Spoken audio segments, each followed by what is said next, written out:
So it's warm for a winter day and kind of cool for a spring day.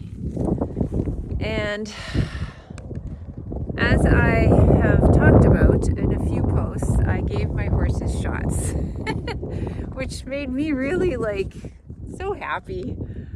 I really this was such a big deal in my head, and I wanted to actually video myself doing it.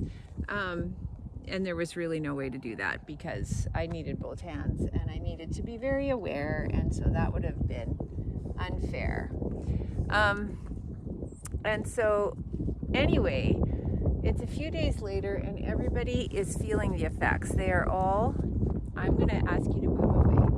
They're all a little under the weather. They're a little depressed. They're a little lethargic. And so I don't want to actually take Tundra on a very long walk with you. I would like to be nice to her because I know the feeling. So I'm just going to halter her up and we'll just go for a little stroll and talk about my heart, talk about balancing my heart, talk about tipping in and out of shame and how I can maybe use indicators to help myself know where I am.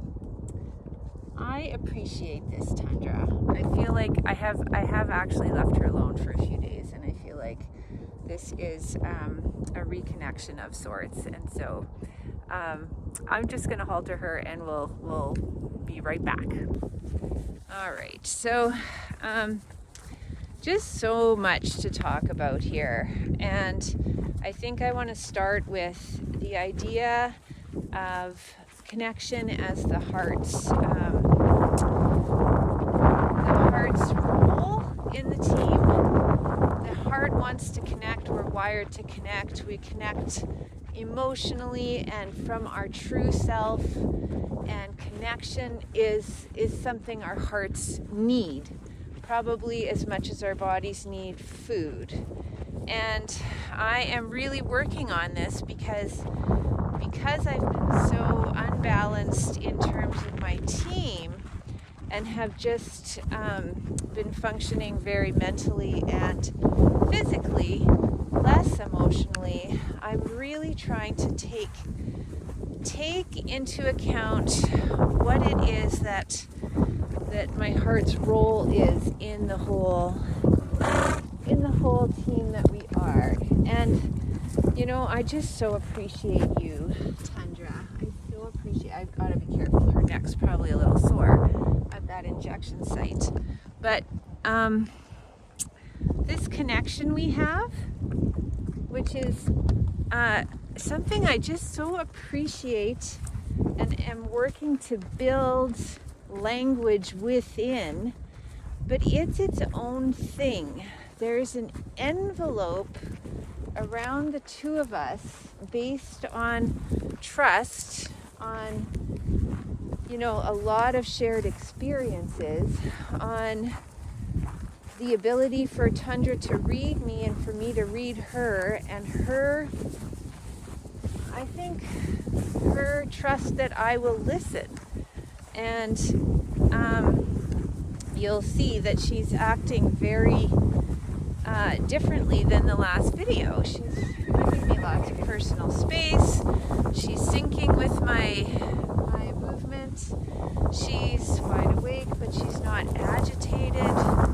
It's a windy, cool, fresh day. She doesn't feel all that great, but we're able to be together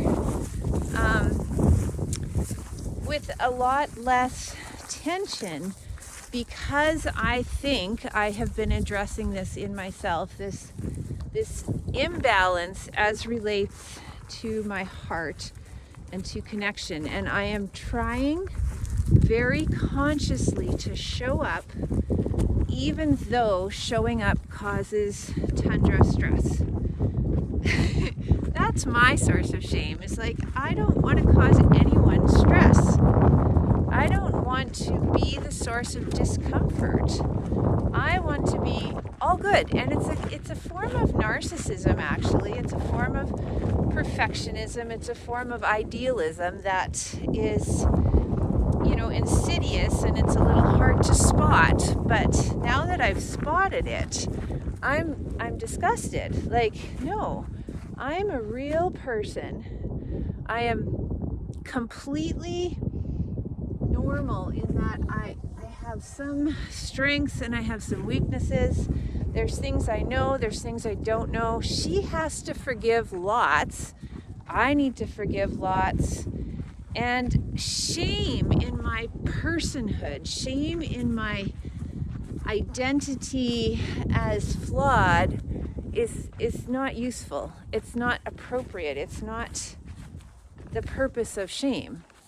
So for me, this appearance of a sense of worry, of feeling not good enough, of, you know, the disproportionate fear I had of breaking our relationship through the injection was really what alerted me to the high level of imbalance that I was experiencing. Oh. We're just having a good time. Like, you are being so soft and content here. And like, I just really want to cement in my own head that too much shame, too much self-denial is as destructive as paying too little, like too much attention to myself. So I guess it's complicated. I'm in some ways I'm paying too little attention to myself. I'm discounting my own presence in the world.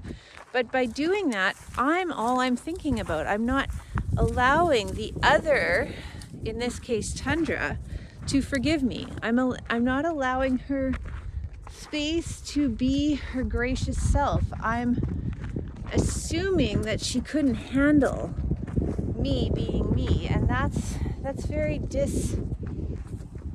I don't know. It's just not good. It's not cool.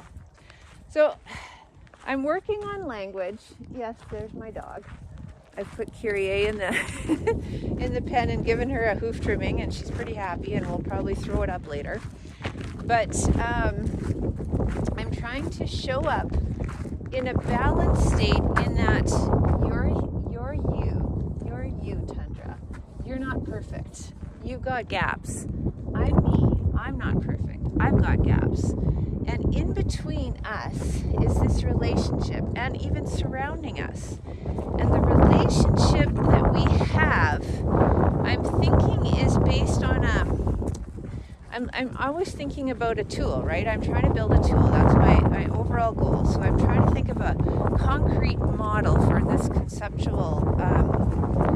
conceptual dynamic I'm talking about. And so I'm thinking of the tripod my heart would balance upon would be, let me see if I can remember this, a sense of my own worth, which needs to be separate from my actions. I need to believe in my own worth that predates anything I do.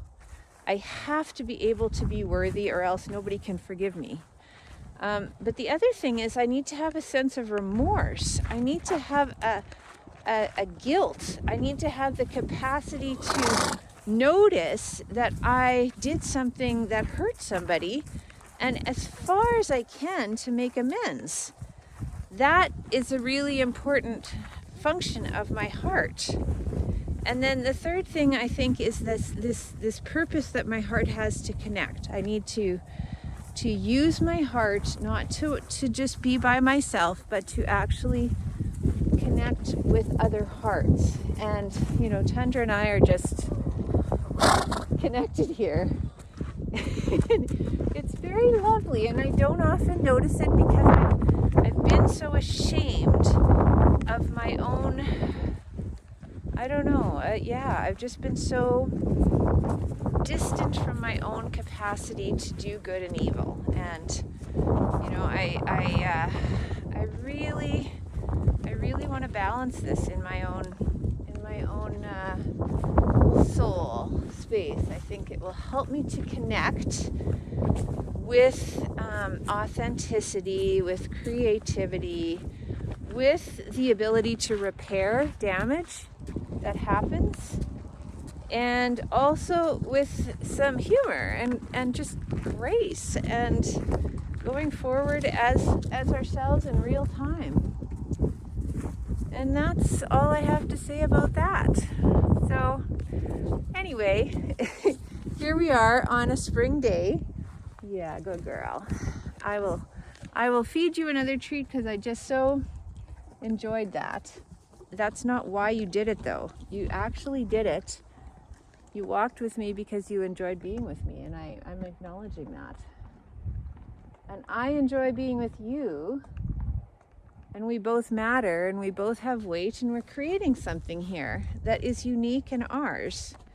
And only I can be in relationship with the people that I'm in relationship with. Only I can't show up as anybody else. And so this is a whole lot of obvious statements. Maybe, but they haven't been obvious to me. And so if you are a heartfelt, heart-forward person, probably you deal with shame a little more skillfully than do I, but I hope this gives you some more language for it. I hope this also sets you up for the experience of trying to balance your least favorite team member. My heart is my least favorite team member, but for you it might be your mind or it might be your body.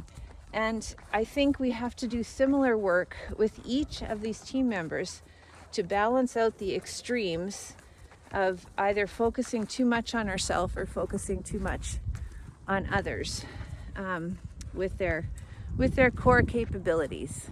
So happy Wednesday, and I obviously am happy it's spring, but I wish it will, I hope it will get warmer soon. We'll see you.